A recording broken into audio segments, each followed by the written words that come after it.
Esto es lo que escucharás en el nuevo capítulo del podcast Insólita. Son agresivos, entonces les llaman los mochacabezas en Colombia, porque dicen que lanzan un rayo y le cortan la cabeza a las personas y se pierden entre la selva, y hay mucha gente que dice que los ha visto. Y en todos estos pueblos se dice que aparecen unos extraños seres que vienen envueltos en una especie de halos de luz flotando, que son más altos que los seres humanos, que son rubios, con ojos azules, quienes los ha visto muy rubios, que tienen unos trajes blancos brillantes, y esto lo han registrado y se los han pedido a la gente que los dibuje y todo, y hay tesis de antropología muy famosas sobre esto. Y en algún momento los mismos soldados decían, cuando yo voy por esta selva, donde no hay nada, donde nunca vinieron españoles, donde tampoco hay casi asentamientos indígenas, yo siento que alguien me mira. Siento que hay algo escondido inteligente en esta selva. Serían como encuentros traumáticos, seres que les tienen miedo, que le llaman pelacaras porque dicen que le arrancan la cara a las personas. Entidades que son negativas que les llaman mochacabezas porque dicen que les arrancan la cabeza a las personas. Que en Brasil, a kilómetros de distancia, es que desde Perú a Brasil en la Amazonía en línea recta y aparece el mismo fenómeno y allá les llaman luces chupa chupa. Y los dibujos son como unas esferas brillantes alrededor, con un ser adentro que está sentado, una especie de trono, que tiene además un cinturón brillante y que lanza rayos y que le corta la cabeza a las personas, ¿no?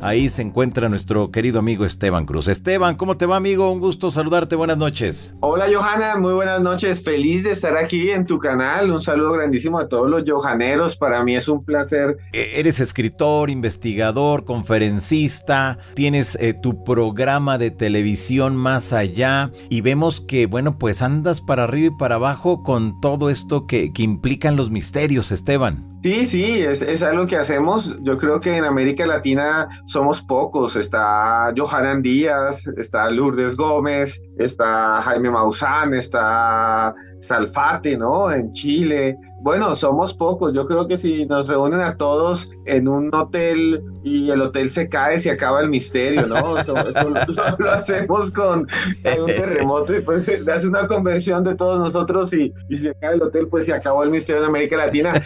Porque realmente lo buscamos, ¿no? Somos pocos los que estamos en esto. Yo creo que es una labor de vida, ¿no? Es como una pasión que se tiene. Y en tu caso, Esteban, ¿cuándo y en qué momento de tu vida te integras a todo esto y te vas a la aventura a buscar y comenzar a divulgar todo lo que implican los misterios? Cuando yo era niño, recuerdo mucho, había unas revistas que llegaban, eran unos fascículos de revistas españolas que se llamaban Lo Inexplicado. Y yo me acuerdo que estaba en el colegio y entonces empecé a leerlas y ahí había de todo, ¿no? Yo digo, el misterio tiene un montón de patas, como está el fenómeno ovni, el mundo paranormal, el mundo de la conspiración, el mundo de lo desconocido, ¿no? De la magia, de la brujería. Siempre me encantaban como todas estas temáticas y entonces leía estas revistas, no sé quién las llevó al colegio y luego llegaron más a donde yo estudiaba libros que hablaban de ovnis. Recuerdo muchísimo a los astronautas de Yahvé de JJ Benítez, que estaba en el gran auge en ese momento, en los años 80, ya estoy viejo, y en ese tiempo recuerdo, hace ya 40 años casi, me empezó a gustar muchísimo y luego estudié antropología y en la facultad me interesaba mucho por la magia y estudié historia ya como posgrado y hice un doctorado también en historia. Siempre estaba pendiente de todos los temas que eran de conspiración, de los Illuminati, de las sociedades secretas, ¿no? Siempre me apasionaba y yo creo que ese fue el camino, ¿no? Él fue el camino de investigar esto. Claro, ¿y en algún momento pensaste que lo que estás haciendo ahora, en algún momento lo visualizaste cuando eras más joven, cuando eras un niño? Sí, siempre quise investigar, ¿no? Siempre quise, por ejemplo, cuando iba a los pueblos aquí en Colombia o viajaba por otros países, siempre todo el mundo preguntaba por el antro, ¿no? Por la cantina. Y yo preguntaba, era, ¿aquí donde se aparece un fantasma? Entonces decían, no, está loco, algo así.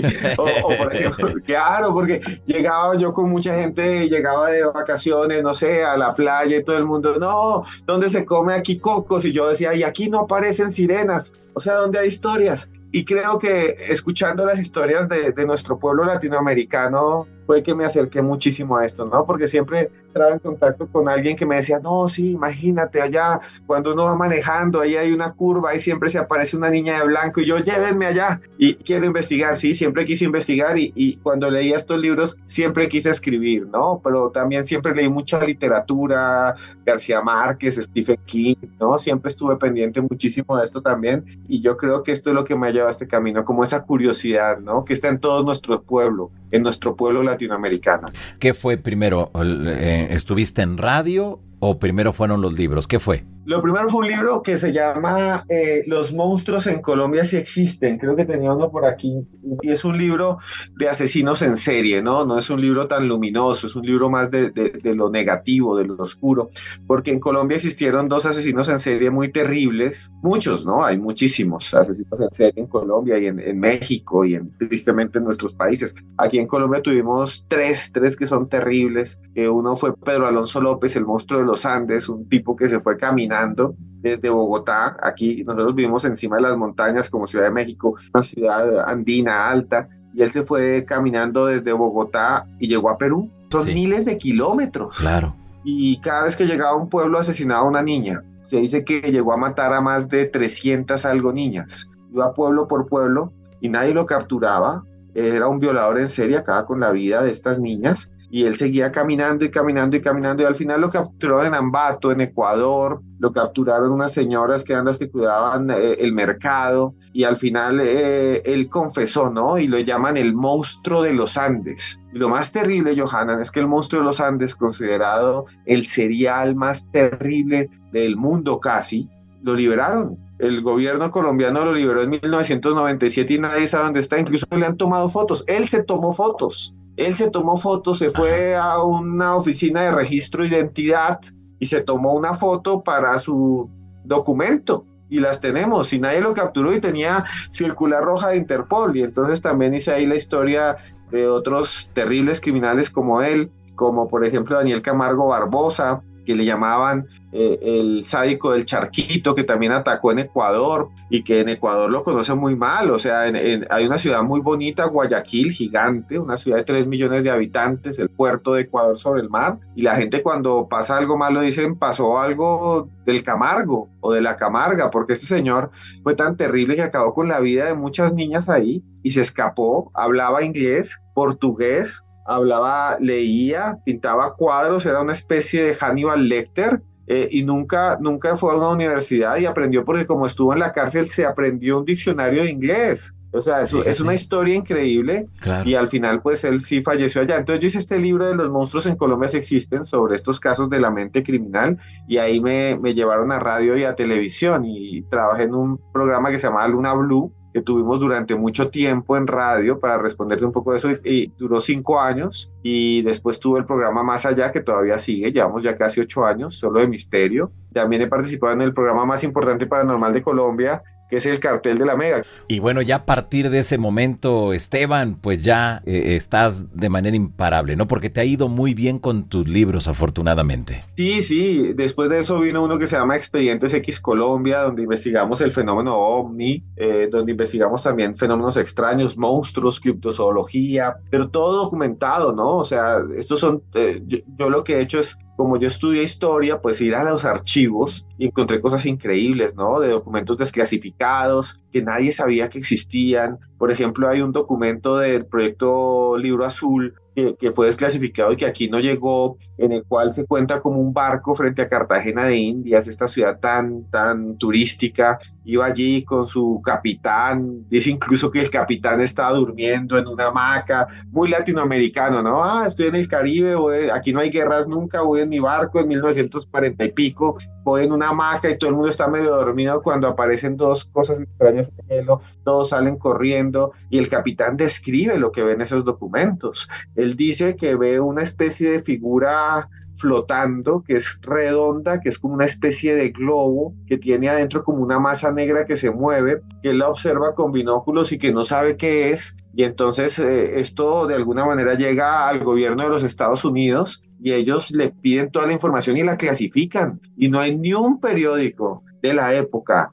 ni una reseña que diga que eso haya sucedido. Lo mantuvieron en secreto, el documento es extraordinario, es una prueba de que había algo ahí en el cielo y que además no era uno, vieron dos esferas con una masa negra que se movía en el centro y eso quedó registrado por el gobierno de los Estados Unidos. Y aquí nadie lo sabía. Y cuando uno va a los registros acá, a los registros de los archivos militares, parece que los hubieran borrado o también se perdieron. Estamos en Latinoamérica, ¿no? No los guardaron. Pero lo cierto es que en ese libro de Expedientes X Colombia hay muchos casos como ese, Johanan, también el de un monstruo que le llamaban el Diablo Ballena, que fue registrado incluso por los españoles durante la colonización, una laguna que se llama la Laguna de Tota. Es una de las lagunas de agua dulce más grandes del mundo, de América Latina por lo menos, pues hay unas gigantes por allá en Estados Unidos y otras gigantes en África, Lago Victoria y la zona de los Grandes Lagos, pero acá hay una que se llama el Lago de Tota, y en ese Lago de Tota decían los españoles que salía una especie de criatura que era como una especie de masa, la cabeza que tenía cachos y que se movía, ¿no? Entonces los españoles lo registraron y le llamaban el Diablo Ballena. Y más adelante hay más avistamientos de esta criatura, pero todo lo que hay en ese libro está registrado, ¿no? Está registrado, o sea, son cosas que realmente están ahí en textos. Incluso hay otro caso, quiero contar rápidamente, Sí. de un escritor colombiano que les puede interesar a muchos, que escribió en 1933 un libro que se llamaba Barranquilla 2033. Y en ese libro, él se llamaba Osorio Lizarazo, en ese libro él describe, en el 1933, una especie de smartphone. Dice que la gente iba a tener unos teléfonos o unos aparatos por los cuales podían vigilar y grabar video. Incluso en ese tiempo solo había barcos, Johanan, y solo iba la gente en barcos en 1933. Y él dice que entonces hay como una especie de barcos que flotan en el cielo y que llevan de Colombia o de Sudamérica, mejor, a España en 10 horas, que es lo mismo que se demora un avión. Entonces es increíble, ¿no? Pero este personaje, ¿quién fue y cómo te enteras tú de él? Osorio Lizarazo fue un escritor colombiano, bogotano y periodista que escribió muchas novelas. Una se llamaba La Casa de la Vecindad, que hablaba de una vecindad, de personas muy humildes, y otros libros costumbristas, ¿no? Muy de denuncia. Y eso es lo curioso, Johanan, porque él escribió muchos libros de literatura muy latinoamericana de ese tiempo, como también los hay en México, ¿no? El Pedro Páramo, el Juan Rulfo, todos estos.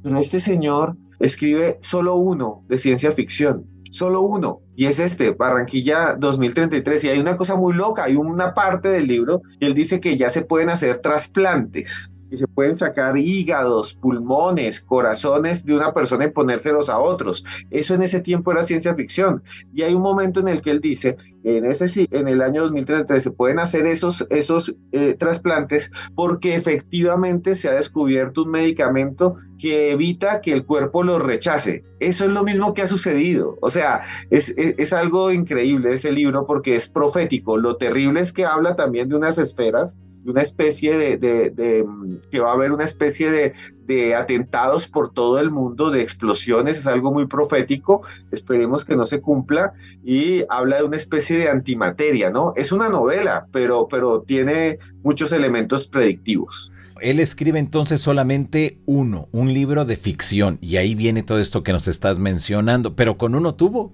Y eso es muy raro, es muy, muy extraño, porque solo hizo ese, Osorio Lizarazo, el resto eran libros normales, o sea, eso es muy raro. Yo todavía pienso que es muy, muy extraño porque él había hecho muchos libros, como digo, muy latinoamericanos, ¿no? Muy de conflictos y de cosas sociales, ¿no?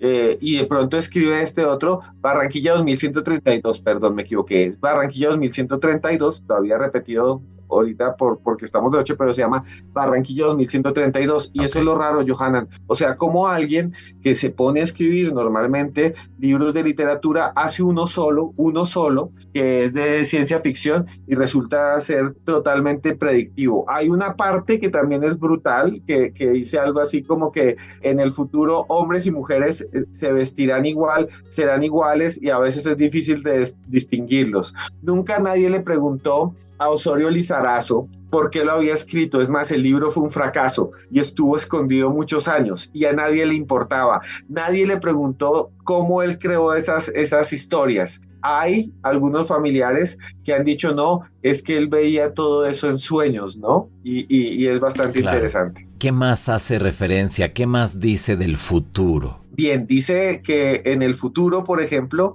se han descubierto la cura a muchas enfermedades, se han descubierto que la humanidad de alguna manera vivirá como una especie de paz y que hubo una gran guerra. El libro sitúa a la gente en el año 2132, estamos hablando dentro de más de un siglo. Dice que hubo una gran guerra entre las máquinas y los seres humanos y que fue una guerra terrible y fue terrible esa guerra y que la humanidad se va a reponer y va a aprender a dejar de depender tanto de la tecnología, pero va a seguir avanzando. Es una cosa terrible. Dice que hay una guerra horrible que tiene que ver con las máquinas, ¿no? Y esto lo escribe, vuelvo a decir, en 1933, y el libro se llama Barranquilla 2132. Y también dice algo que me pareció bastante interesante, que vuelvo a decirlo, tiene que ver como con la cultura, y él va a decir, va a haber una igualdad muy fuerte entre hombres y mujeres, se va a crear por fin la igualdad y eso está muy bien,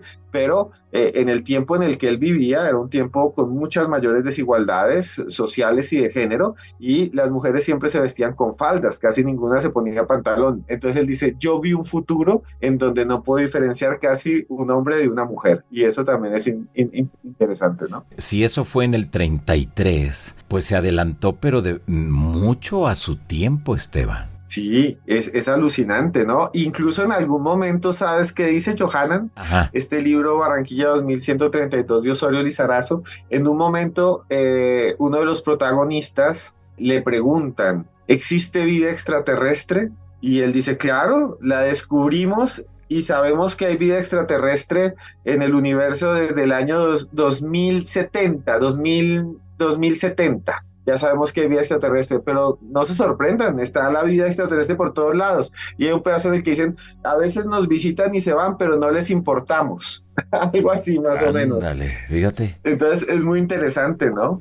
Pues sí, desde luego, sobre todo por la fecha en que fue escrito ese libro, en 1933, es alucinante y pareciera, Esteban, que pues le atinó a todo, ¿no? Le atinó a muchas cosas, el libro lo escribió él realmente, dicen, entre 1929 y el año 1932. Se publicó, se imprimió en 1932, pero salió a la venta en 1933. Y realmente es un libro muy rápido de leer, que todavía sigue siendo muy enigmático, como profético, ¿no? Nadie le preguntó nada, el libro nadie le importó tanto, realmente se rescató y se publicó hace muy poco y la familia que queda viva son muy pocos y por allí yo investigando alcancé a hablar con algunos de los descendientes y que ni siquiera lo conocieron ni nada. Pero él decía, no, sí, por ahí me decían que él escribía a partir de lo que soñaba, ¿no? Y eso es algo muy, muy interesante porque así hemos visto casos de anticipación en muchas partes, ¿no? Hay muchas historias de personas que tienen estos sueños proféticos, ¿no? Está en la Biblia, ¿no? La idea de los sueños proféticos. Hay personajes de la historia muy famosos que también han soñado cosas que tienen que ver con el futuro, ¿no? Tenemos, por ejemplo, a Adams, de estos próceres norteamericanos, junto con Jefferson, junto con George Washington. Adams soñó en algún momento que su hijo iba a morir y murió, ¿no? Se dice que Lincoln también, antes de que lo mataran, tuvo un sueño profético, ¿no? Entonces hay muchas historias que mucha gente soñó con el desastre del Titanic antes de que sucediera. Hay mucho de leyenda ahí, pero yo creo que también hay mucho de misterio. Y eso me recuerda, Johanna, en un caso que estoy investigando, y es que en la Amazonía colombiana, muchos indígenas, imagínense, son selvas muy grandes, son selvas gigantescas del tamaño de todo Centroamérica, el Amazonas, ¿no? O sea, la Amazonía colombiana es gigantesca, del tamaño de España, ¿no? Es gigantesca y la de Perú también y la de Brasil aún más. Y en todos estos pueblos se dice que aparecen unos extraños seres que vienen envueltos en una especie de halos de luz flotando. Y esto lo han registrado y se los han pedido a la gente que los dibuje y todo, y hay tesis de antropología muy famosas sobre esto. Unos seres que ven como unos halos de luz, que los ven adentro, que son más altos que los seres humanos, que son rubios con ojos azules, quienes los ha visto muy, muy, muy rubios, que tiene unos trajes blancos brillantes, pero lo interesante es que en este caso, a diferencia de muchos otros historias, son agresivos, entonces les llaman los mochacabezas en Colombia, porque dicen que lanzan un rayo y le cortan la cabeza a las personas y se pierden entre la selva, y hay mucha gente que dice que los ha visto, y hay niños a los que les piden que los dibujen y los dibujan. Y hace unos 5 días hablaba con Anthony Choi de algo que está pasando en Perú, Los que es que dicen pelacaras, que ¿no? sí, los pelacaras son muy parecidos, Johanan, son Fíjate. muy parecidos porque hacen lo mismo los pelacaras de los pueblos allá de los Iquitu, ¿no? Exactamente, pero a ver, entonces, ¿tú consideras que hay una similitud o estaríamos hablando de un mismo fenómeno? Yo creo que si lo vemos como un fenómeno sociológico y como un fenómeno, digámoslo así, ufológico, estamos hablando de similitudes en los dos casos. O sea, no estoy diciendo que sean distintas las cosas que están sucediendo, hay una continuidad. Si es ufológico, si es real, es algo que pasa en el Amazonas, porque no lo ven solo en Perú. En Perú pasó hace unos días, ahora dicen que son madereros, que son mineros, lo cual es probable y posible, pero ellos lo hacen a partir de algo que ya existía allí, de unas historias que ya existen ahí, que no existen solo en Perú, es que existen en Bolivia y existen en el mismísimo Brasil. Hubo, no sé, Johanna, tú desconoces este caso incluso más que yo, hubo en las costas de Brasil, en la desembocadura del Amazonas, cerca de una isla gigante que se llama la isla del Platanal, allá por Belén de Pará, cerca de esto, hubo un caso famosísimo en los años 80 en donde estuvo involucrado incluso el ejército de Brasil, que eran las famosas luces chupa chupa. Ah, sí, cómo no. Sí, sí, con la Operación Claro, Prato y todo eso, sí. y aparecían personas y hay fotos, lo pueden buscar y son igualitas a lo que estamos viendo hoy en día. Fotos de unas chicas y unos chicos con unos morados gigantes en el cuello, con unos hematomas en el cuello y hubo fotos. Les tomaron fotos a esas luces y les llamaban luces chupa chupa en el Amazonas porque ellos decían que cuando las veían sentían como si los atacaran, como si algo les hiciera daño y quedaban esas marcas en las personas como chupones grandes. Y el ejército de Brasil lo investigó en los años 80 y todavía no hay explicación de qué es lo que sucedió allí, Fíjate. en el Platanal, en la Amazonía brasilera. Y hace 4 días están Sí. hablando de eso en los Iquitos de Perú, que están a 10 horas arriba de Iquito, de Iquitos, que es la ciudad principal, en una selva muy extensa, y ellos dicen, les hemos disparado y se levantan, los hemos visto flotando, tiene una especie de zapatos que brillan, y en Colombia se llaman mochacabezas. Entonces, en toda la Amazonía tenemos estas experiencias con algo que tal vez esté allí, que puede ser también una interpretación sociológica y antropológica, que tal vez no sean estos seres, sino que sea más bien una reacción a los invasores, puede ser, pero está en todas partes. Hay fotos, hay gente que ha ido a grabar, hay gente que se ha ido con equipos de televisión, hay videos famosísimos de Ecuador, de Perú, de las selvas, donde captan estas luces extrañas. Un amigo mío, antropólogo, yo hice un programa de televisión y lo invité, Yelko Prieto, que trabaja allí, dice, yo mismo las vi, o sea, yo vi esas luces allá en el horizonte y la gente les tiene miedo porque no son como los alienígenas que serían de alguna manera positivos, ¿no? Serían como encuentros traumáticos, ¿no? Seres que les tienen miedo, que le llaman pelacaras porque dicen que le arrancan la cara a las personas. Entidades que son negativas que les llaman mochacabezas porque dicen que les arrancan la cabeza a las personas, que en Brasil, a kilómetros de distancia, es que desde Perú a Brasil en la Amazonía en línea recta es muchísimo, es como ir de un lado de Europa al otro y aparece el mismo fenómeno y allá les llaman luces chupa chupa. Pero estaríamos entonces hablando del mismo fenómeno. Ahí no hay vuelta de hoja, ¿no? No, no, o sea, exacto lo que tú dices, Johanan. Algo pasa en la Amazonía y ha pasado desde hace muchos años. Esto no es nuevo. Esto es algo que sucede desde hace siglos, tal vez. Claro. Porque incluso, recuerden ustedes, los españoles cuando fueron allá decían que había una ciudad, había un mito de una ciudad en el interior de la selva amazónica que era la famosa ciudad del Paititi, ¿no? La ciudad perdida, dorada, donde supuestamente vivían culturas avanzadas, ¿no? En la selva. y hay muchos grupos indígenas que hablan de que antes existía una cosa que llaman ellos las boigazú o las boitatá, que en muchos de estos grupos Sí. amazónicos son espíritus luminosos que flotaban sobre el cielo. Y ellos decían que era como serpientes, anacondas que flotaban en el cielo, y así se llaman, la boigazú o la boitatá. Y en los mitos ellos dicen que esas criaturas eran reptiles, una especie de serpientes, que hubo un gran diluvio, una gran inundación en el pasado, y que cuando murieron los animales gigantes que habían ahí, animales gigantescos que habían antes,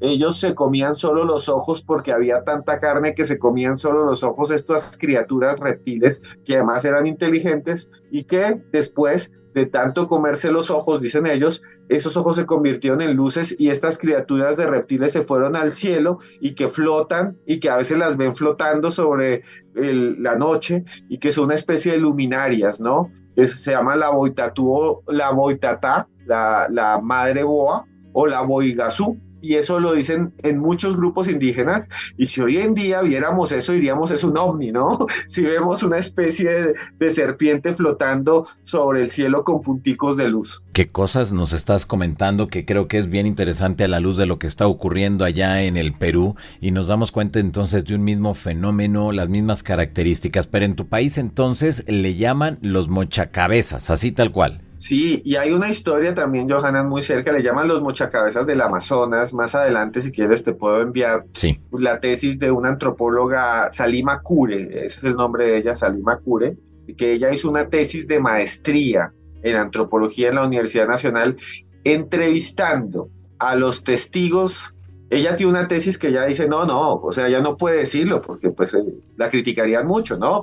Ella no lo dice, tampoco, ella no tiene la tesis de que son extraterrestres o seres dimensionales, no, ella dice, es algo cultural que está ahí, pero entonces ella se fue a investigar y en los pueblos les pidió a la gente que lo había visto que los describiera y ahí están escritos y les pidió que los dibujara. Y los dibujos son como unas esferas brillantes alrededor, con un ser adentro que está sentado, como una especie de trono, que tiene además un cinturón brillante y que lanza rayos y que le corta la cabeza a las personas, ¿no? Entonces, claro, así se llaman, pero no es solo eso. Más arriba hay una zona que se llama el llano. El llano son las praderas que están cerca del río Orinoco. El río Orinoco que está entre Venezuela y Colombia, y en esas praderas del Orinoco, tanto en Colombia como en Venezuela, existe un mito que es muy similar, que se llama la candileja o también la bola de fuego. La bola de fuego es que la gente dice, y todavía hay gente que me ha dicho, yo lo he visto, hay gente que dice, le hubiera podido tomar una foto, pues son esferas de luz,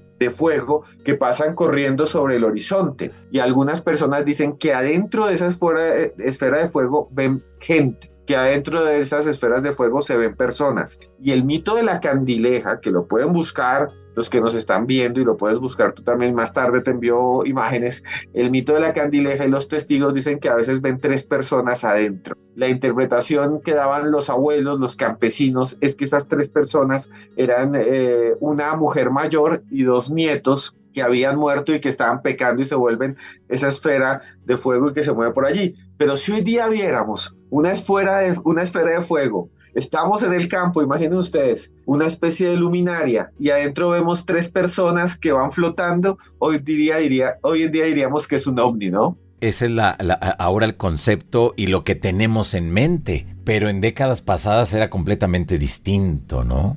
Ahí me acuerdo, por ejemplo, de Jacques Vallée, este importante ufólogo que escribió este libro Pasaporte a Magonia, y en ese libro él dice eso, ¿no? Dice, recoge un montón de historias por allá de Europa, de encuentros con lo que él llamaba la gente menuda, ¿no? Los elementales, el buen gobierno, ¿no? Los elfos, los trasgos, los duendes, y él dice, vea, es que esto es igual a muchos de los encuentros con alienígenas, ¿no? Jacques Vallée lo dice, hay el famoso encuentro de Injärvi, ¿no? En Finlandia, donde aparece una especie de duende debajo de un ovni con una caja en la mano, con una caja que nadie sabe qué es, y lo vieron 2 esquiadores que nunca se retractaron. Y hay gente que va hasta allí, a Injärvi, a Finlandia, a ver dónde apareció esta criatura, que ellos, cuando ustedes ven las imágenes, es un duende, ¿no? Y está conectado con un ovni. Y hay muchos casos más, o sea, en el mundo europeo y en el mundo nuestro latinoamericano en el pasado, por ejemplo, eran comunes los raptos de niños por parte de espíritus de las selvas, ¿no? Entonces ustedes tienen, por ejemplo, en México una gran cantidad también de historias y leyendas que tienen que ver con estos espíritus de niños perdidos, ¿no? La Llorona que lamenta a sus niños, pero hay casos de criaturas que robaban los niños, ¿no? Se decía que los elfos, los duendes, las hadas mismas robaban los niños y se los llevaban y los cambiaban por una piedra o por un muñeco que parecía humano y después se veía que era simplemente un muñeco. Eso, dice Jacques Vallée, es muy parecido a muchas abducciones, ¿no? Y que muchas personas decían que entraban al mundo de los duendes, el mundo de las hadas, viajaban a ese mundo y que eran como raptados, ¿no? Es muy parecido, o sea, si hoy lo viéramos con otros ojos se parece mucho al fenómeno ovni. En tu país le llaman mochacabezas, así tal cual. En Perú serían los famosos pelacara. ¿Y en el Brasil cómo dijiste que les llamaban? Son las luces chupa chupa. Chupa chupa, ok. Prácticamente es el mismo fenómeno. Ahora, en este caso, desde el ámbito que tú te manejas, Esteban, ¿qué interpretación le pudieras dar? Más allá de la cuestión a lo mejor cultural, filosófica y todo lo que tú desees, religiosa también, quizá de esos pueblos, en la realidad hay algo que les afecta, desde luego. La explicación antropológica, filosófica, sociológica, lo que dice es que son pueblos que han estado en un estrés muy fuerte porque vienen mucha gente de afuera y han creado estos mitos de que hay seres extraños con poderes, entidades, ¿sí? Extranjeras, cósmicas, que los atacan, ¿no? Y que son rubios porque representan a los europeos expoliadores, ¿no? Es la idea un poco desde la academia y sobre todo una academia un poco más contestataria, ¿no? Latinoamericana, de ese pensamiento. Pero si uno va lejos de eso, si uno deja de pensar en eso y empieza a mirar que sí hay un fenómeno que se repite y que la gente dice que los ve, que está en esferas de luz, que hay algo allí, no lo ven personas que sean aficionadas al fenómeno ovni. O sea, no estamos hablando de personas que estén viéndonos a nosotros en este momento. No son personas que nos siguen, no son johaneros, no son bebesaurios como llamo a mi comunidad, claro. No son gente que lee lo inexplicado, no son gente que ve Cuarto Milenio ni a Maussan, son gente que está en la selva que no tiene ni siquiera televisor, donde no hay internet, gente que dice, viene una esfera con una persona dentro flotando que viene de otro planeta y que nos quita las cabezas. O sea, ¿de dónde sacaron eso si vives en la selva donde ni siquiera hay luz? Y esto sí me parece impresionante. Claro. Y que lo vean personas en kilómetros de distancia. O sea, no son kilómetros de que estoy en Ciudad de México y el otro que lo vio está en Puebla. No, es como si alguien lo viera en Viena y el otro lo viera en Moscú. O sea, las distancias amazónicas son gigantes. Claro, exactamente. Híjole, qué interesante todo esto. Ahora, si dejamos un tanto la investigación, le damos seguimiento a los testimonios, pudiéramos entender entonces que se tratarían de una civilización no humana. Muchos han explicado que hay algo allí en el Amazonas, ¿no? El Amazonas es una de las zonas más inexploradas del mundo, ¿no? Es el territorio más grande, digamos, selvático que en este momento aún todavía hay zonas en las cuales no han entrado las personas, ¿no? O sea, el Amazonas es una zona que es como el desierto del Sahara, pero lleno de árboles en algunos puntos, donde no hay ningún ser humano. Y en ese sentido, sí hablaríamos que desde el punto de vista de los que están ahí, eso que se aparece no es humano. No lo es, para ellos no lo es. Tanto no lo es, Johanan, que dicen los Iquitu que les disparan, que los ven de 3 metros y que se vuelven a levantar y se van. Y te voy a contar algo más interesante. Hace unos meses, también en otra selva más arriba, en Colombia, en otra selva, un territorio de selva muy parecido al amazónico, que es la zona de Chiribiquete, que es una de las zonas más inexploradas del mundo, no solo de Colombia, sino del mundo, se cayó una avioneta donde venían unos niños con su mamá y con un piloto. La mamá y el piloto murieron y el gobierno colombiano los buscó durante casi 40 días. Los niños no aparecían. Mandaron el ejército, enviaron un perro que hasta el día de hoy no aparece y los niños aparecieron al final. Dentro de los que enviaron a buscar a los niños fueron soldados profesionales, rescatistas y miembros de las guardias indígenas de Colombia. Y en algún momento los mismos soldados decían, cuando yo voy por esta selva donde no hay nada, donde nunca vinieron españoles, donde tampoco hay casi asentamientos indígenas, yo siento que alguien me mira. Siento que hay algo escondido inteligente en esta selva. Lo dijeron los soldados. Y después el abuelo de los niños dice, hay algo ahí que es un duende. Así lo llaman ellos, ¿no? En esa selva hay algo que se llama un duende, que nos mira y que nos está vigilando y que está allá. Al final los niños aparecieron, afortunadamente, pero soldados, indígenas y demás, así como en el otro lado están los mochacabezas, que sí, para ellos no son humanos, vienen de otro lugar, vienen de otra parte, ahí en la selva, soldados, policías, rescatistas, decían, cuando nos movemos en la selva, a veces sentimos que hay algo, incluso algunos dicen que percibieron movimientos y que ahí no había nada humano, que era algo que no era humano y que no era un animal, que era algo inteligente. Y eso es increíble. Ahorita va a salir un libro dentro de poco de eso, escrito por uno de los periodistas más famosos de Colombia, Daniel Coronel, un periodista muy serio, que fue director de Univisión,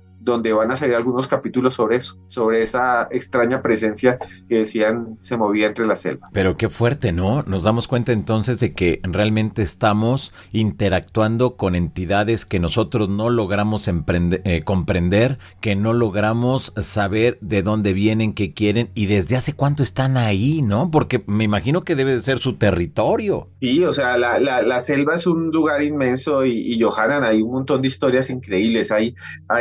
Esta es una historia de estos seres inteligentes que viven allí, pero hay muchísimas más, ¿no? Hay una historia que es súper fuerte.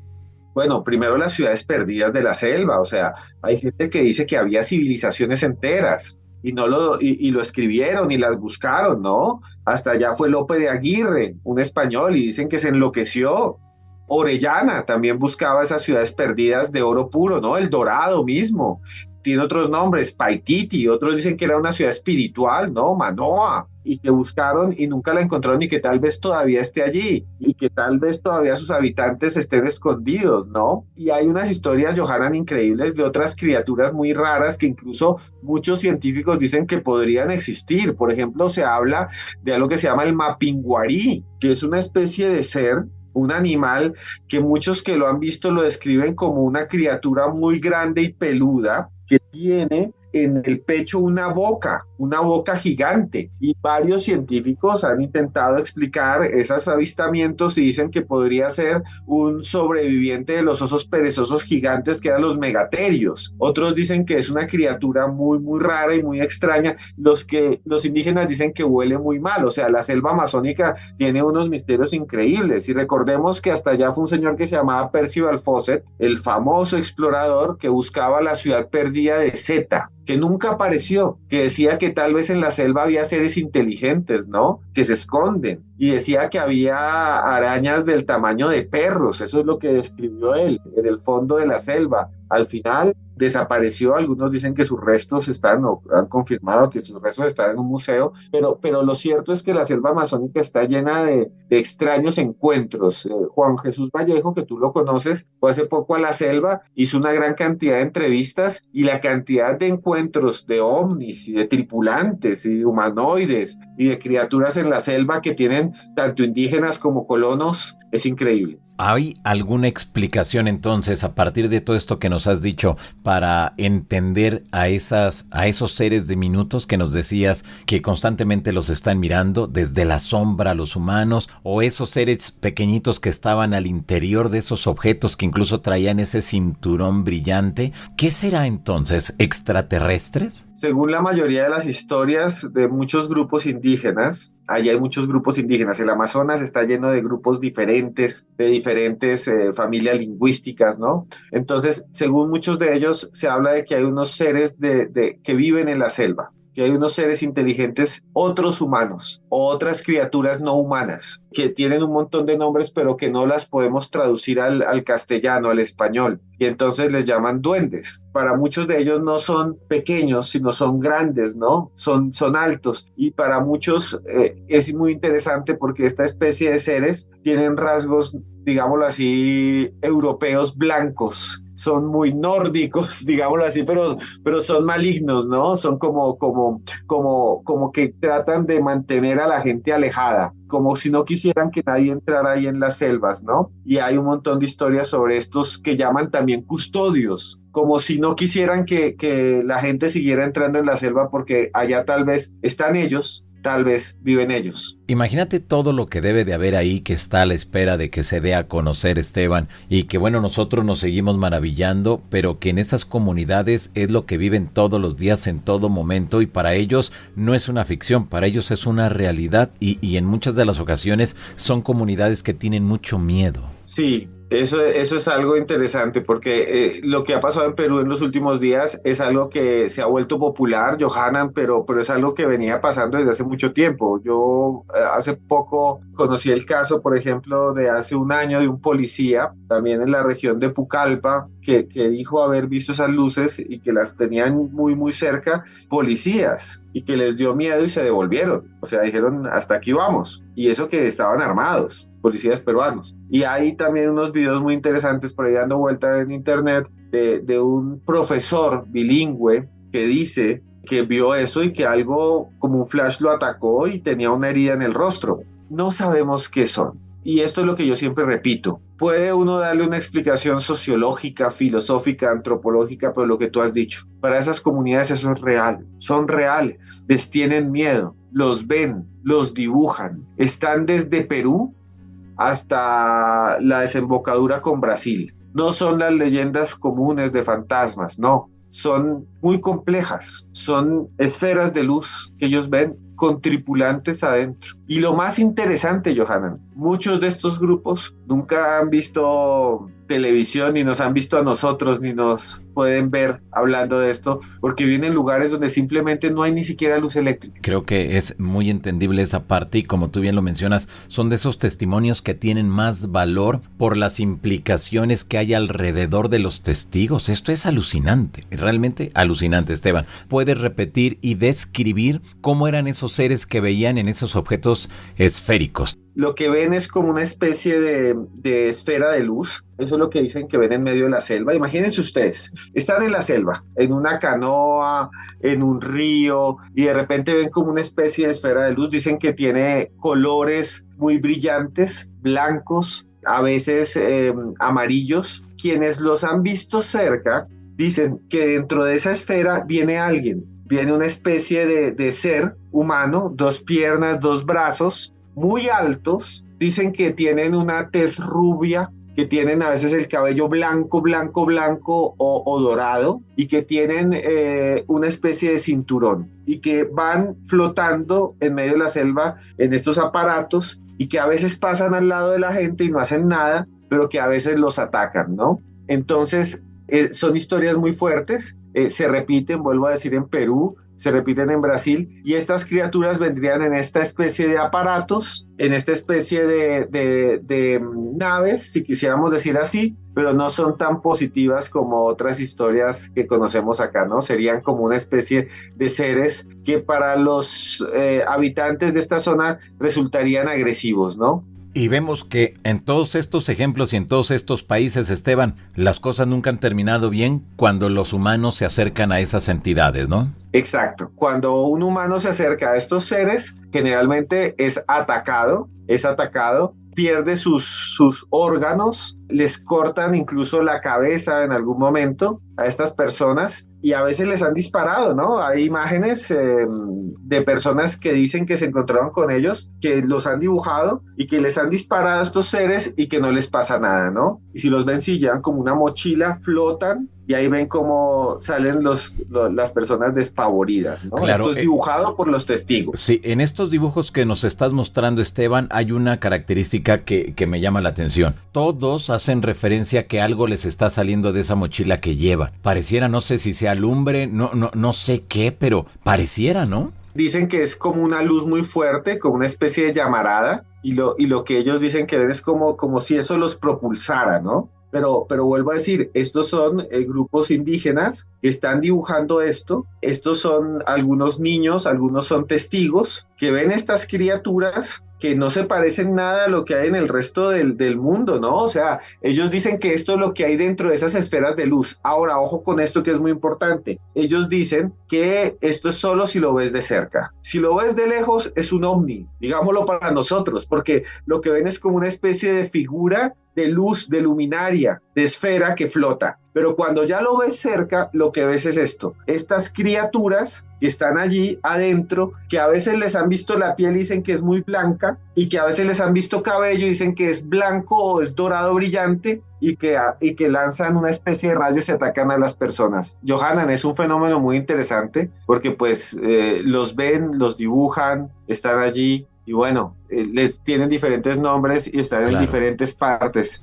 Claro, ahora Esteban, la gente que ha estado cerca de estas entidades, ¿describen cómo son los rostros de ellos? Algunos dicen que tienen como una especie de máscara, que llevan como una especie de escafandra, ¿no? Que los oculta. Y los que han visto el rostro dicen que es muy parecido a los rostros humanos, pero que es extremadamente blanco, pálido, casi transparente, ¿no? Pero dicen que sí tienen cabeza, que tienen brazos, que tienen piernas y que actúan, dicen ellos, cuando se entra muy, muy al fondo de la selva, como si no quisieran que la gente pasara, ¿no? Como que se vuelven agresivos si entras muy al fondo de la selva, ¿no? O sea, si ya empiezas a invadir su territorio, hay problemas. Exacto, como si defendieran su territorio, ¿no? Y como si estuvieran allá resguardando algo, ¿no? Cuidando algo. ¿Hay algún símbolo, algún color en esa vestimenta que ellos llevan? Algunos en Perú sí hablan de símbolos, de extrañas letras. No son letras, son como una especie de garabatos que están allí en el uniforme, ¿no? De estas personas. Y otros dicen que simplemente, por ejemplo, en Brasil no los ven, no han visto a las criaturas, sino ven solo las luces. Pero realmente es una historia apasionante que sigue, Johanan, es que si tú investigas y tú lo haces muy bien, y estoy seguro que ya conoces esto porque tú eres una persona que sabe muchísimo, más que yo, de muchos temas de ufología. Si uno se pone a investigar, es que no es algo de hoy, no es algo que pasa hoy, sino es algo que sucede cada 6 meses en el Amazonas, a veces en Brasil, Exacto. a veces en Colombia, a veces incluso en Bolivia, porque es que la región del Amazonas la compartimos todos los países, menos Chile y Argentina y Uruguay. De resto, todos los países tenemos algo de límite con el Amazonas, porque es gigantesco. Entonces, lo que haya ahí, lo que aparezca ahí, también está apareciendo al tiempo en todas nuestras naciones. Esto es súper interesante, Esteban, porque nos damos cuenta entonces que la famosa historia de los Pelacara no es una historia suelta, sino que hay antecedentes en otros países, en otras regiones, con otros nombres, pero que prácticamente estamos en condiciones quizá de confirmar que se trata del mismo fenómeno. Incluso en zonas andinas de Perú y Bolivia hay unas entidades similares que le llaman los pistacos o los sacaojos, que son también seres también muy blancos, muy extraños, que atacan supuestamente a las personas y les roban su grasa y les roban su parte del cuerpo. Y son muy similares las historias y a veces también están mezcladas con cosas muy raras, ¿no? De tecnología, ¿no? Dicen, por ejemplo, que los pistacos aparecen en los caminos, atacan a las personas y luego desaparecen como envueltos en luces y las matan, ¿no? En Perú los pistacos son muy conocidos, las historias de los pistacos. También les pueden llamar sacaojos, dependiendo de la región. Y en el sur de Ecuador, del Ecuador, también se habla de estas extrañas entidades, criaturas que aparecen en los límites, en lo que llamaríamos nosotros la ceja de selva, que es el momento en que las montañas desaparecen y llegan al Amazonas. O sea, tradicionalmente hay algo ahí. Claro. La candileja también existe otro ser que es muy similar, la bola de fuego de los llanos, que es también un ser mítico, decimos un espanto, una leyenda, que es igualita, o sea, se parece muchísimo, y hoy diríamos que es un ovni, porque realmente lo que es una esfera de luz, una esfera de fuego, que en su interior lleva personas que flotan, ¿no? Como una especie de entidades, y realmente hoy en día, más que un espíritu o una criatura de los bosques o lo que ustedes quieran. Siempre 2 piernas, 2 brazos, una cabeza, ojos, o sea, muy parecidos a nosotros, nada más que aquí, bueno, con otras características. Y pareciera, Esteban, si lo vemos fríamente, son entidades que gozan de una tecnología superior a la de nosotros, los humanos. Sí, y que tienen, además de que tiene una tecnología superior, que sus contactos o que el contacto que realizan es negativo, es traumático, es doloroso para muchos de los que se los encuentran. Por ejemplo, el que están viendo acá es una historia colombiana, la candileja, es estas esferas de luz que por dentro traen personas, normalmente traen dos o tres. Aquí vemos tres en esta ilustración y se dice en la leyenda, y hay quienes todavía dicen que se la han encontrado, que cuando la encuentran también pierden el conocimiento y después aparecen golpeados en algún lugar. Incluso hay gente que dice que ha desaparecido, ¿no? Cuando se encuentra con las candilejas y gente que no vuelve a aparecer. Es una historia un poco aterradora, sí, pero se parece muchísimo, un poquito, guardando las distancias, a los mochacabezas y a los que ya hemos hablado, que son los pelacara, ¿no? Y volvemos al mismo punto, ¿no?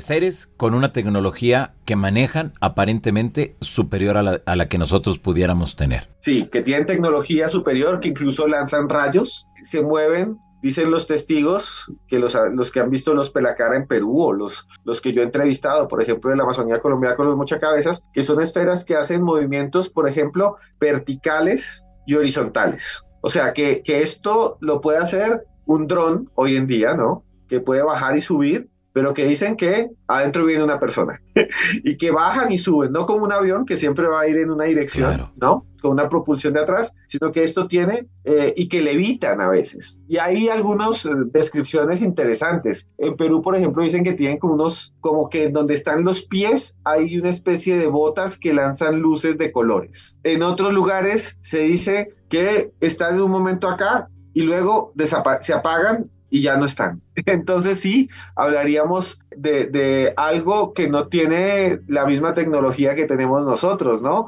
Hasta ahora tenemos los drones, hace 15, 20 años, pero esta gente está viendo cosas así hace 100. Son cosas increíbles, son historias alucinantes, Esteban, que nos llevan a muchas reflexiones, ¿no? De esos seres. Y ahora la gran pregunta, Esteban, ¿desde hace cuánto tiempo estarán ahí o tendrán poquito? Pues los registros de las historias, por ejemplo, de estos seres de luz, de la candileja, son de hace más de 150 años, ¿no?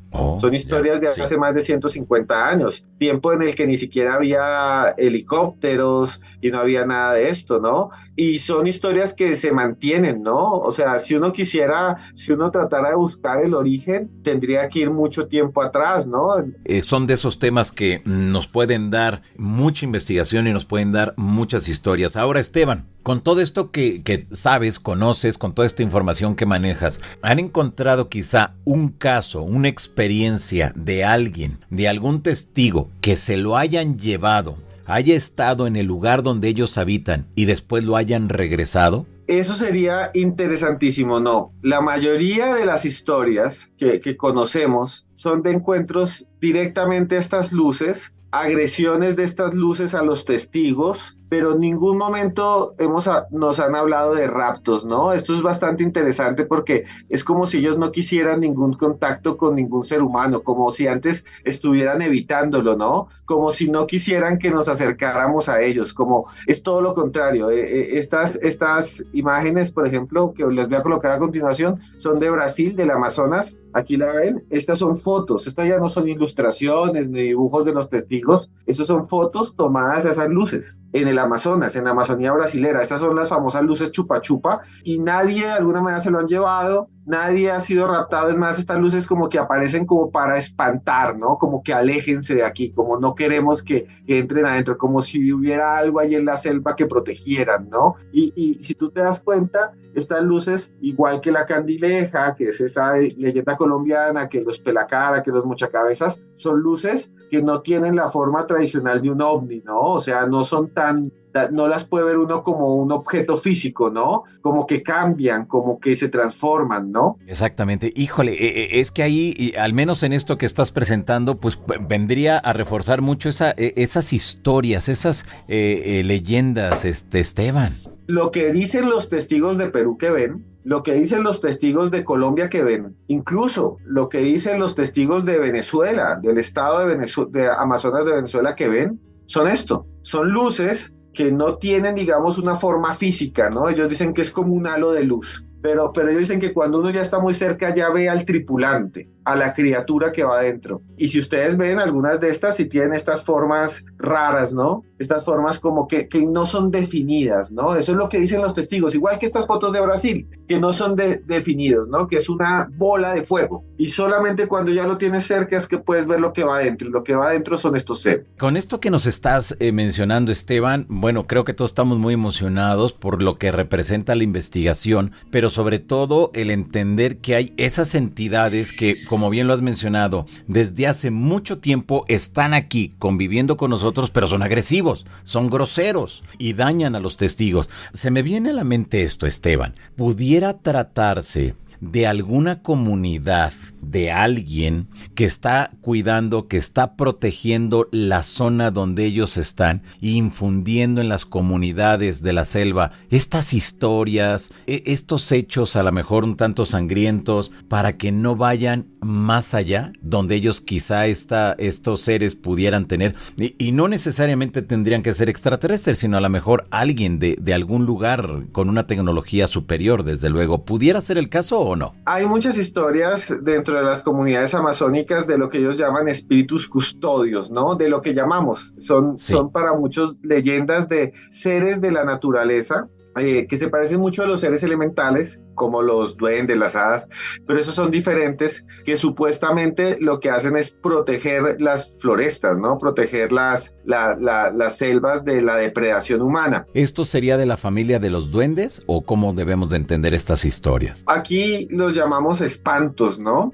Los llamamos espantos, que sería una especie de criaturas paranormales o sobrenaturales que están allí, ¿no? Que aparecen y que tienen su personalidad, son inteligentes y son sobrenaturales, cuidan la naturaleza. En estos trabajos de tu compañera, de la antropóloga, ¿qué le dijeron en la universidad? ¿Qué le dijeron sus jefes? ¿Aceptaron tal cual las cosas? ¿Lo vieron como un tema menor? ¿O cuál fue quizá la respuesta? Digamos que cuando uno lee la tesis con la cual se graduó de maestría, en la tesis ella lo que explica es que no son seres como tal, ella no le interesaba la criatura como tal, explicar, tratar de entender qué son, sino lo que representaban para las sociedades, ¿no? Para la gente es real. Ella dice que no entró muy a profundidad a tratar de investigar de dónde provenían las criaturas porque su interés era ver cómo reaccionaban estos pueblos y cómo se expresaban alrededor de estos mitos y leyendas, ¿no? Y se graduó finalmente.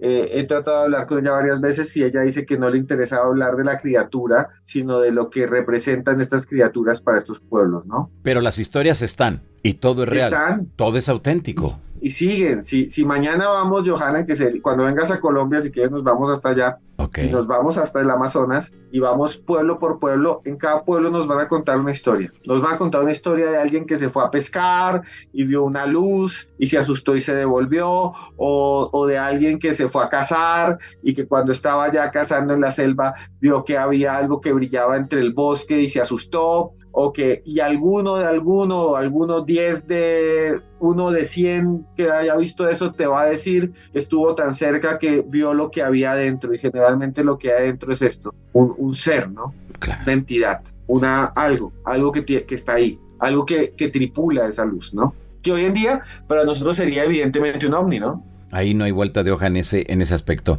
Para nosotros, ¿no? Para nosotros lo es. Para ellos es algo que no entienden, que está ahí y que es agresivo, ¿no? Y para algunos otros, para campesinos, por ejemplo, de los llanos de Venezuela y de Colombia, son almas errantes, ¿no? Esa es la interpretación que le dan. Pero esa bola de fuego, que voy a ponerles una imagen de esas bolas de fuego y tal vez de esa boigazú y esa boitatá también, ya que te puedo compartir, puedo colocar algunas imágenes de estos seres y de estas criaturas. La bola de fuego de los llanos es también muy parecida, ¿no? Que es una esfera luminosa, que flota, que aparece y que cuando la ves muy de cerca puedes ver que la bola de fuego trae adentro una criatura. ¿Esto es lo que va la gente pintando? ¿Son esos recuerdos que van poniendo ahí? Sí, el mito, por ejemplo, les voy a mostrar otro, aquí creo que les va a parecer interesante. Esto es una imagen que se ha hecho reconstructiva en un parque de leyendas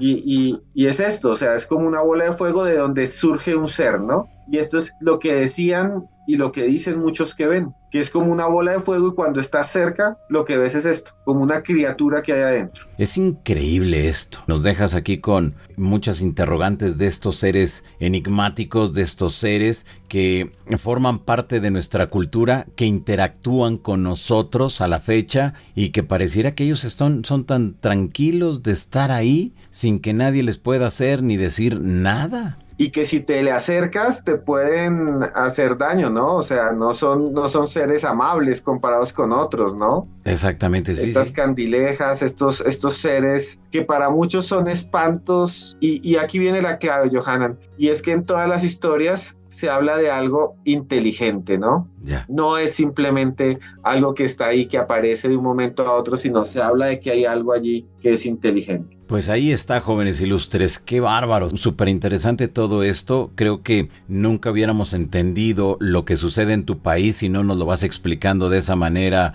Esteban, y el entender que bueno, son de esas historias. Imagínate cuántos testimonios debe de haber ahí en la selva con estos seres, ¿no? Hay cantidades de testimonios, y no solo en las selvas, sino también, por ejemplo, en muchos municipios de lo que consideramos el llano, donde ya no hay árboles, ya ha sido talada la selva o eran zonas de pastizales, son zonas de pastizales. Vemos entonces que son todos quienes se acercan tienen esa oportunidad o esa posibilidad de interactuar con estas entidades, o sea, no está limitado solamente a los lugareños, ¿no? No, eso es más, tal vez si tú y yo vamos allá, que creo que alguna vez nos encontraremos y sería lindísimo ir juntos, para muchos de ellos existe la probabilidad de que cualquiera lo vea. O sea, no es como que solo lo ves si te metiste a la selva a dañarla, no es como que solo lo ves, no. O sea, vuelvo a decir, policías, soldados, militares, turistas, han visto esas extrañas luces en el Amazonas.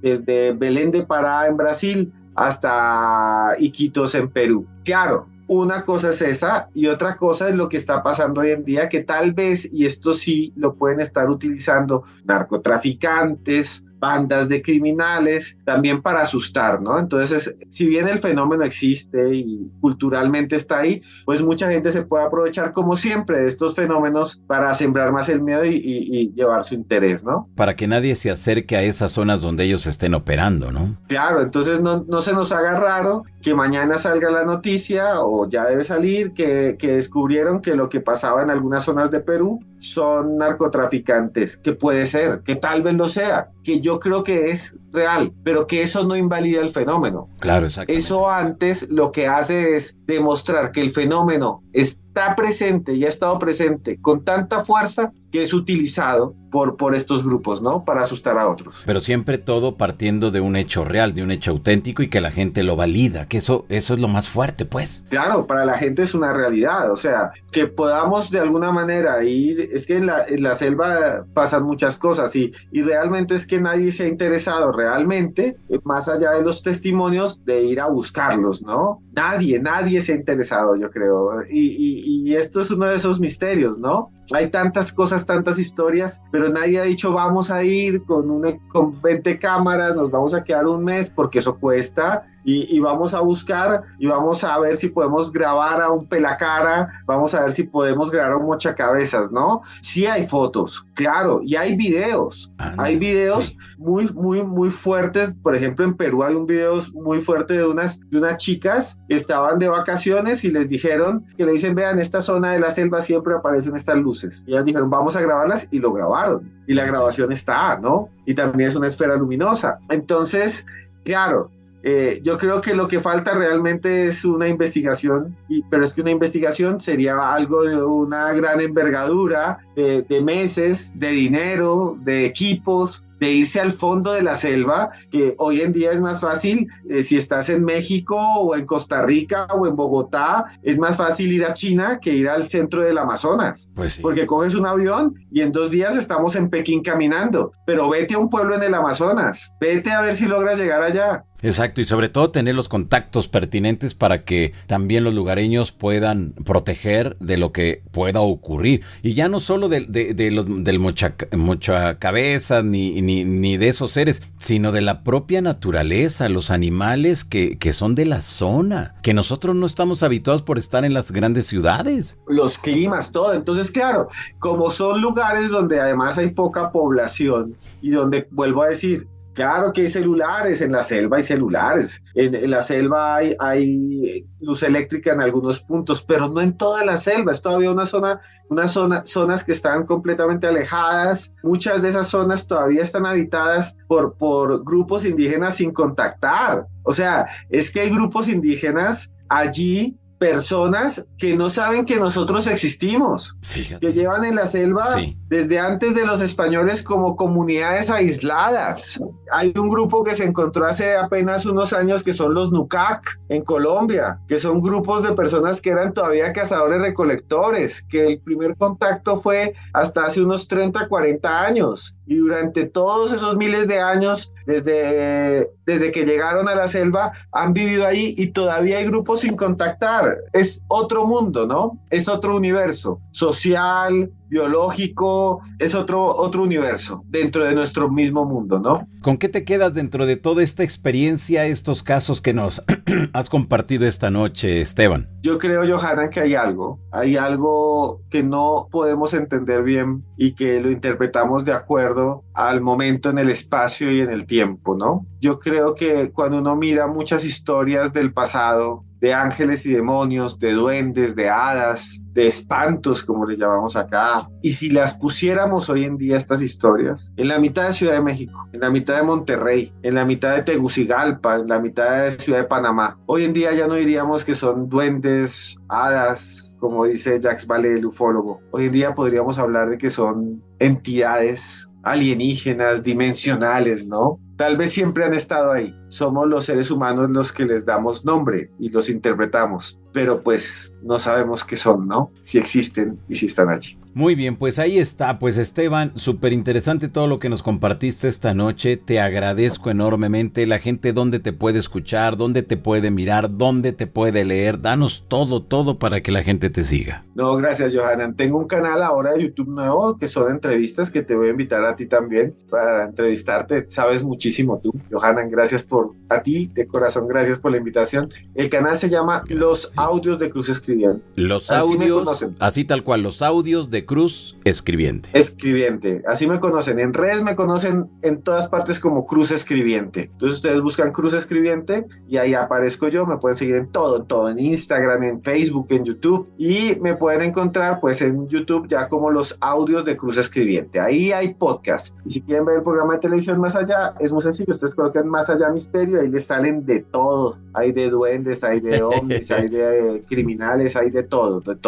A la orden, lo que ustedes quieran. Pues muchas gracias, yo te agradezco enormemente, sé que tienes una agenda muy apretada y que te hayas dado este tiempo para estar aquí con nosotros esta noche, te lo agradezco enormemente, amigo, porque bueno, pues veo que siempre andas detrás de esas historias, de esos testimonios, y ahora que estuviste acá en México hace unos días, bueno, pues igual, el verte cómo trabajas y todo, creo que eso es lo que nos motiva entre nosotros mismos, el ver cómo los demás compañeros de otros países, de otras latitudes, vienen con todo y mira, yo siempre le digo a Carlos Clemente del equipo de Jaime Maussan, nosotros en nuestras manos tenemos la investigación y la divulgación de los misterios, no hay más. Ya los de la vieja guardia, lamentablemente muchos de ellos ya fallecieron y muchos otros ya se retiraron y ahora queda en nuestras manos seguir con ese trabajo, investigar, el divulgar, que son dos cosas súper importantes, Esteban. Sí, el misterio no se va a ir.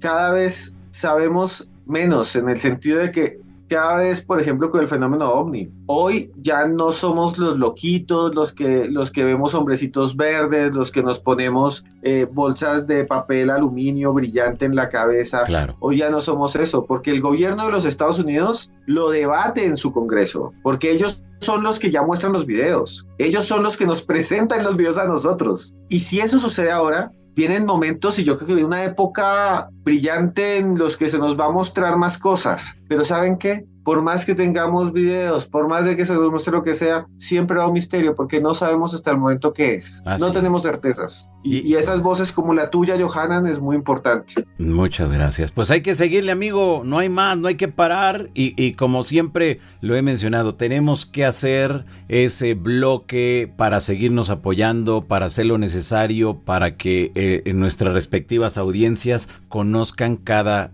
cosa que sucede en tu país, lo que sucede acá en México, y así con cada uno de los compañeros de otras latitudes de este mismo continente y de otros continentes, desde luego. Muchas gracias, Johanan. Al contrario, te mando un fuerte abrazo, Esteban. Hasta un próximo encuentro. Hasta pronto.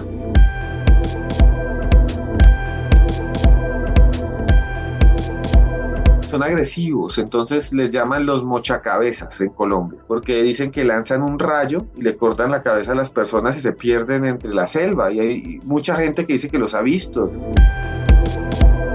Y en todos estos pueblos se dice que aparecen unos extraños seres que vienen envueltos en una especie de halos de luz flotando, que son más altos que los seres humanos, que son rubios, con ojos azules, quienes los ha visto muy, muy, muy rubios. Y en algún momento los mismos soldados decían, cuando yo voy por esta selva, donde no hay nada, donde nunca vinieron españoles, donde tampoco hay casi asentamientos indígenas, yo siento que alguien me mira. Siento que hay algo escondido inteligente en esta selva.